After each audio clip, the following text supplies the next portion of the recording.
Yeah, obviously each team has had their own sort of unique schedule and pattern to this break in this period of time, or the month of August. But for us, we know what it's looked like. We knew that this was going to be a break, and then we were going to move into this week, which is two awesome opportunities for us in league play and in Open Cup.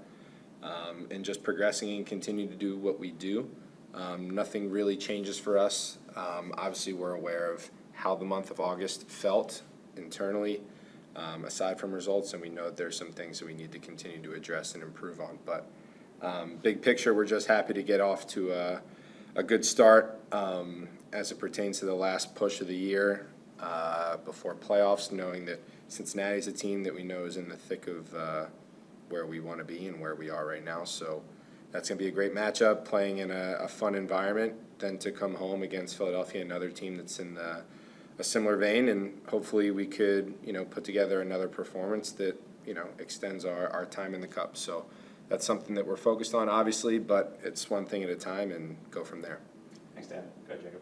Yeah, Dan, your availability has been, one of your hallmarks through your career. I believe you had started every single MLS game before August. I guess, how frustrating was it with that in mind, just to, suddenly miss a month with injury, and I guess especially since you lost, 3 or 4 games that month as well?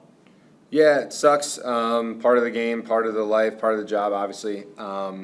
Any player will tell you that being hurt sucks. It's the worst thing. I experienced it earlier in my career a little bit. I think that was more of dealing with the college to pro schedule versus getting my legs underneath me and knowing what it takes to be available and compete for a full pro season. So, clean bill of health has been something I focused on a lot, trying to keep my body in a good spot. Stuff happens, obviously, anyone will tell you, but feel great now. Trying to look at the silver lining that it's a little time off my feet or whatever you want to call it. But at the end of the day, it sucks. It's never fun to watch the team compete. I think anyone will tell you it's great when the team wins, but it's also not fun to be on the sideline when the team's winning. You want to be involved. So really looking forward to being back, being available, being able to help the team again and continue to improve my game and the guys around me, and hope that we can start to put something together that's going to be special. We've laid the groundwork for that, and it's just about executing now. And you're in the mix for not just one trophy this year, but 3. I guess how do you as a team balance prioritizing the U.S. Open Cup, but also the Supporters Shield race, and then not just the Supporters Shield, but making sure you're in the best position for the playoffs when they come? Right.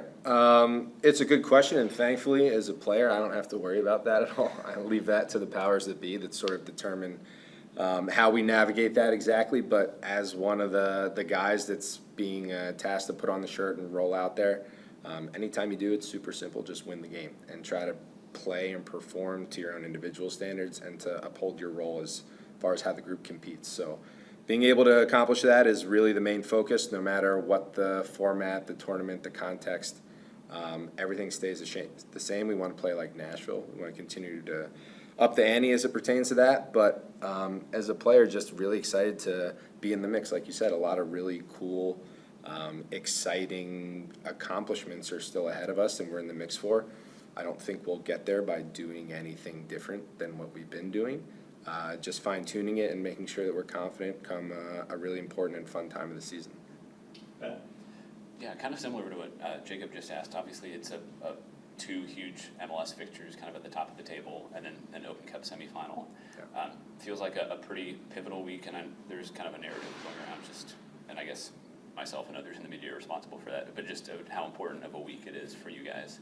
How do you kind of balance knowing the importance of these 3 games while also kind of trying to maintain focus on just preparing for the next game and staying process-oriented? Yeah. I don't know the extent to which a lot of guys are involved in reading a ton of stuff and being aware of it. Obviously, my mom sends me articles too, so I get it. Everyone, it's unavoidable. But at the end of the day, it is really simple for us internally. Just focus on what we're doing. Our daily preparation and execution of training is really straightforward. There is nuance attached to who we're playing, the tournament, the next fixture, obviously. But as far as the big picture things and how you navigate a congested schedule that has a lot of stuff on the line, of course it's a pivotal week. That's not lost on anyone. But I don't think we have to reinvent the wheel or really get ahead of ourselves in terms of how we're going to accomplish those things. It'd be one thing if we've been trying to dig a season out, kind of what it felt like last year at times, but I think this is a different animal. We're operating a little bit differently, and I think that shows. And I think it's just about having trust in that process and knowing that we've had a good season so far, but there's still a lot of room for improvement, and to take pride in that and know that moving forward we have a lot to play for. And then just looking back at the last couple games, obviously you haven't played as much as you have for the bulk of the season. Mm-hmm. It feels like there's an element of performances being better than some of the results. Do you feel like that's fair? And kind of looking back at how the games played out, what do you think were some positives that you guys can take and try to carry forward? For sure, I think the clearest and easiest positive to take away from the group is that there were, guys that missed time like myself, or that had to be rotated, whatever it was, and we have guys step up in natural positions, unnatural positions, and really do a good job. That's a testament to how this team operates and how we train day to day, and guys are really locked in and not surprised when their chance comes. They're able to step in and take it. Otherwise, I think, sure, the results are disappointing. I don't think anyone would say that we played a great game in any of those games, because we know that when we play great, we typically win the game.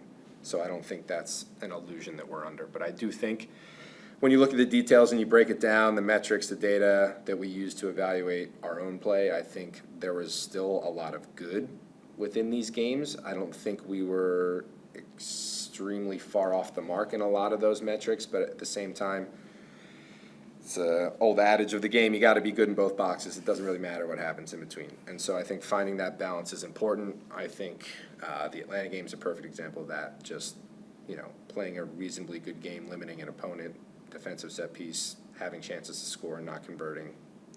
It can be as simple as that sometimes. And that's the beauty of the sport, beauty of the game, and why we have to focus more in terms of being killers in the box and just making sure that we're able to lock things down defensively on set pieces. That's been one of our strengths this year. I think to lean into that again and just know that there's we don't have to throw the baby out with the bathwater because the results didn't go our way. There's certainly things that we should have done a little bit better and to a higher caliber, but we're still a very good team, and we know that we would trade a reasonably okay performance with a not great result for fine-tuning it come October and November, December. So that's really what our mindset is, and we try to learn from every game regardless if it's a win.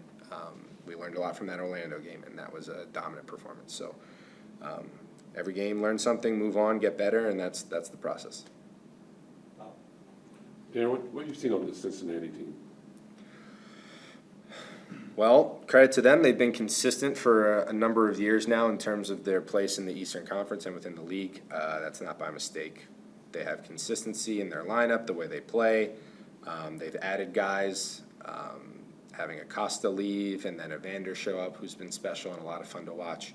Not as fun to play against, but that's why you get good players, and that's why teams don't like playing against us either. So it's just a great opportunity. I mean, they're a good team, like I said, consistency.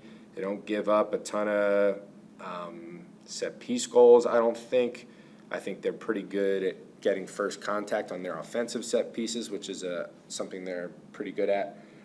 They have good center backs. They have good center mids that work hard. They have an attacking group that's pretty fluid and pretty talented, as you can see. But any given Saturday, any given Tuesday, whatever it is, I think we know we have a lot of guys that have been in that environment and played against that caliber of a team in their home stadium, and I'm really proud and really excited to do it with this group. I think it's a great time in the season to have that experience, and more importantly, just to go there with no other expectation other than to get 3 points. John on the Zoom. Hey Daniel, I'm trying to take a little peek into the potential future for you guys here. Obviously you guys are still in contention for 3 titles. I wonder, especially for someone like you who's been around, the whole time, how much would it mean, do you think, for this franchise, for you guys to become the first major pro sports team to land a title, or a championship for Nashville? It's incredibly special. Like you said, I think my personal kind of zest for that and passion for that is matched by the city, I would imagine. I think, although I wasn't fully aware of that trophy being representing the first one in a professional franchise in the state is pretty remarkable. That's new information to me as of this year. But I think the excitement and the passion within the market was something that obviously MLS and the ownership identified as being a great match for this league, and knowing that in my career coming here and starting a new franchise in the MLS era was a very important opportunity for me. And globally, I don't think a lot of players have that opportunity in their career to start and to be the first of a core group to bring professional soccer in a major league to a market like Nashville. So that's something I take an immense amount of pride in. But at the same time,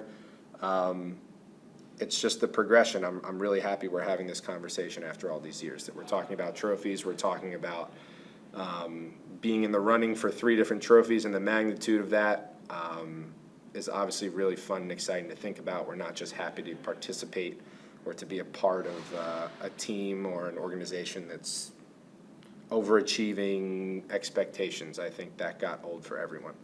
I think it's more about... Maybe one quick follow on that topic. I think, if I'm reading correctly, I think you were on the team with Toronto that reached the final in 2016, MLS final.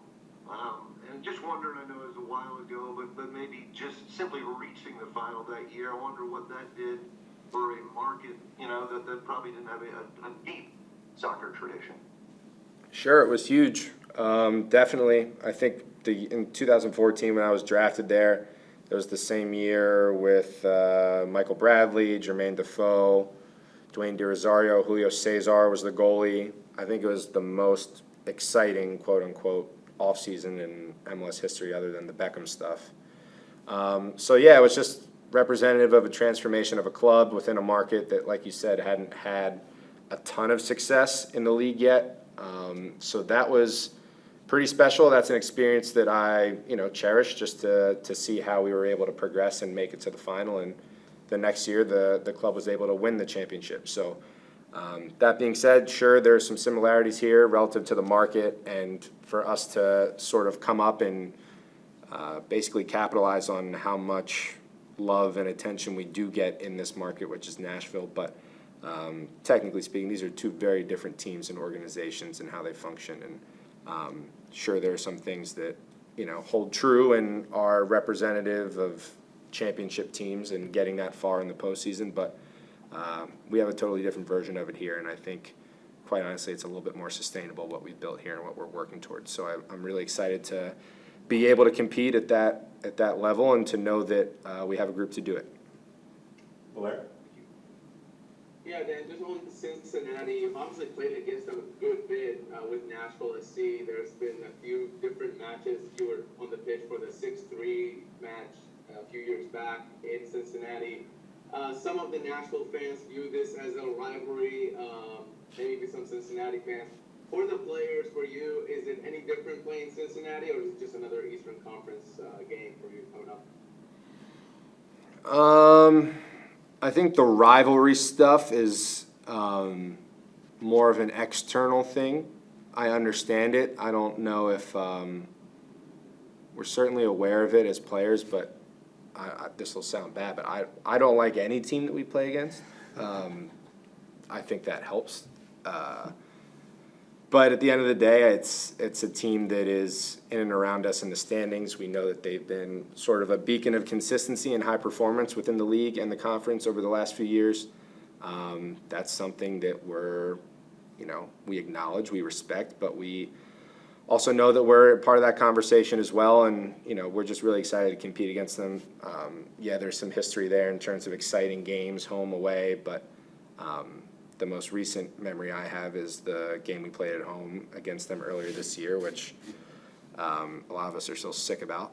So that's a tough one, just as our last data point. But it's encouraging knowing, how we've been able to play the second iteration of facing a team in our conference this year. I think we have a pretty good record, but this, for all other intents and purposes, is a one-off, and we're playing against a team that we're hoping we get to see in some way, shape, or form in the postseason. And we know this is an environment that we may have to come to, they may have to come here, whatever it is.